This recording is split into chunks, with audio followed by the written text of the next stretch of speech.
Available for pre-order from today is the Chaos Knights box set, which you get the book, you get the cards, and you get the shiny new knights, which have been gloriously painted to level 5 painting standard by Den of Imagination Painting Studio. As ever, thank you to Games Workshop for sending the box through to me so I can get my teeth in it and let you guys know what's inside. And also thank you very much to Den of Imagination for painting these up for me.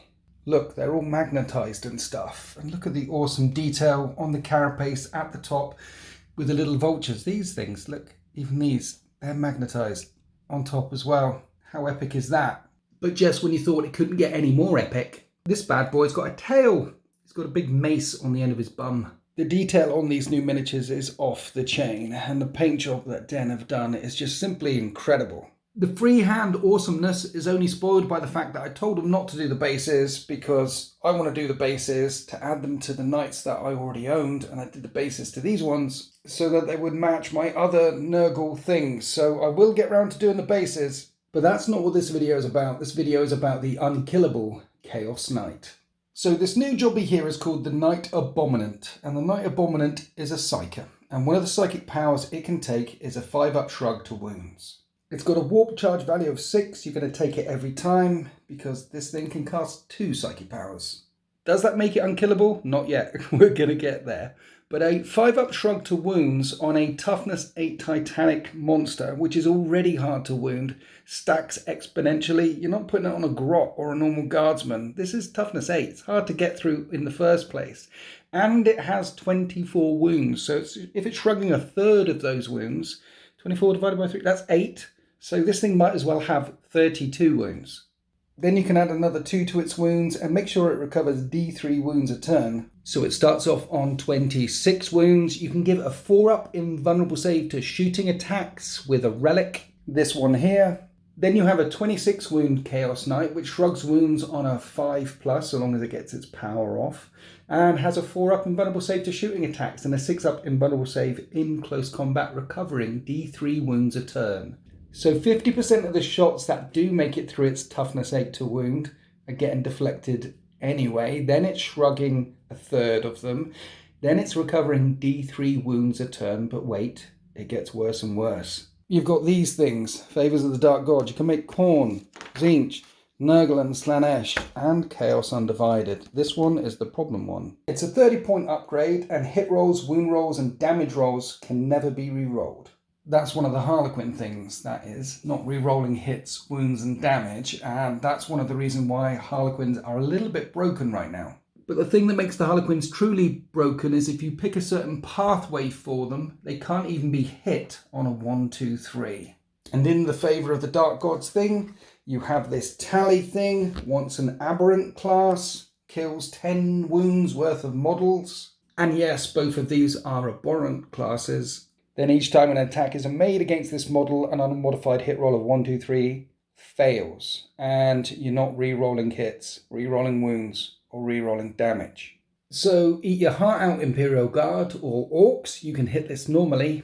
But if you pay lots of points for something really expensive, like a Catan Shard, a Demon Primarch, or say a Reaver class Battle Titan, well, then you'll be having a very bad day.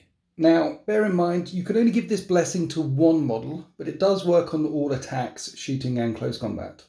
If you kill things in close combat, for 2 CP, you can gain up to 6 wounds back for every model killed. And if the unthinkable happens, the knight actually dies, well, for 2 CP, you can get it back up again on a 4+. It'll stand back up again on 3 wounds, but can it actually die in the first place? What do you think? You'll never be able to reroll hits and wounds and damage against it, and a 4-up invulnerable save if you do manage to. I guess you could run up and punch it, because then it'll have a 6-up invulnerable save, but still you're not rerolling hits and wounds and damage against it. And with the psychic power, 5-up shrug, and healing wounds, and then it's smacking you back. How good is it smacking things back? Well, it's only got 3 attacks on its profile, but it hits with this thing, which gives it 9 attacks at strength 8, -2, flat 3 damage. And then it gets extra clubby attacks with its tail. The Bale Mace is an extra D3 attacks at strength 8, -2, 2 damage. So it's got 9 to 11 attacks in close combat, all at strength 8 and all at AP -2. Most of them doing 3 damage, some of them doing 2 damage, and no, you can't tap dance anymore. Titanic feet is a thing, but they're not very good. The Titanic feat don't do any extra attacks anymore. If you really want to kill things in close combat, you're going to take a Knight Rampager, because this thing's got a weapon skill of 2 and has 5 attacks. And the big chainsword has a sweep and strike profile, so those 5 attacks can go up to 15 sweepy attacks. Either 5 big overhead swings for a flat 6 damage, or 15 big swings, still big swings, for 2 damage a time. You'll probably use the claw though, because the claw is -3, 8 damage a time. And with this thing hitting on 2s and at strength 16 with the claw, wounding most things at 2s, that's a potential to do 40 wounds with a fist. Now you could give all the buffs that you gave to the Abominant to this Rampager here, so you can't re-roll hits, wounds and damage, 4-up invulnerable save to shooting, extra wounds, recovering, D3 wounds a turn. But this isn't a Psyker, doesn't get the shrug. And being able to shrug a third of everything that comes through, so long as you get psychic power off, is what I think makes this fairly unkillable.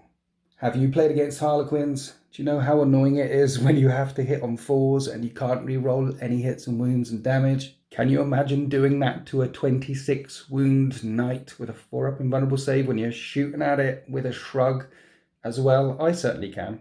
Then add on the fact that the knight can recover wounds either in close combat or just in the command phase, and then I think we're going to be seeing a lot of these knights as Dreadblades. You can add a single Dreadblade to your army and it gets Agents of Chaos keyword. And Agents of Chaos means that you can add this to any Chaos army, anyone at all, and not lose any buffs or boons that you get from running that particular army. How many points is it for an unkillable knight? Well, the model costs 430 and then it's 30 points for that upgrade, which means enemies can't re-roll hits and wounds and damage, and after it kills 10 wounds worth of models, you can't hit it on a 1, 2, 3. Now, clearly, I worship the correct gods, Nurgle, so I won't be running that upgrade.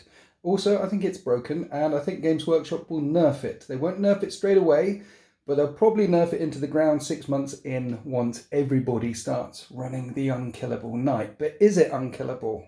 Am I onto something here? I guess the easiest way to kill it is in close combat. That's always been the easiest way to kill knights. It reduces the 4-up invulnerable save to a 6-up invulnerable save. But if I was running an unkillable knight, I would screen it effectively from first turn charges and then let it jump out on something in my turn 1 to make sure it kills those 10 wounds worth of models. And then for the rest of the game, it's only being hit on a 4+, which will make Guilliman and Reaver Titans cry. So, a Knight Abominant with the Winds of the Warp psychic power. Give it the Veil of Medringard Relic for the better invulnerable save. Make it a Dreadblade from House Vetrix, and yes, you can make Dreadblades come from houses, and give it the Warlord trait, Favour of the Dark Mechanicum, so it can heal wounds. And it also starts with 2 extra wounds, and then give it a favour from the Dark Gods, Blessing of the Dark Master, Chaos Undivided. That's the secret sauce, those things. Right, what are your thoughts? I'll be interested to read your comments in the comment section below. Personally, I think you could kill it. If I went up against this knight and poured everything from a 2,000 point army into this, it might take me a couple of turns, 2 or 3 turns to kill it, but then that's 1,500 points of my opponent's army I haven't bothered to deal with, so either way, things will go badly for me. I think it might be nice to run it maybe once just to see how I get on, but then I don't like making people cry, and I like to be a gateway, not a gatekeeper. And ultimately, I play games, including Warhammer 40k, to have fun. And I have as much fun as possible when my opponents are having as much fun as possible too. Okay, I'll wrap it up there. Thanks to Games Workshop for sending this through. Thanks to Den of Imagination for gloriously painting these up. I'll leave links below for all these stuff and things. If you'd like to support me, then consider becoming a channel member or joining deploymentzone.tv for loads of extra videos and things. Happy wargaming!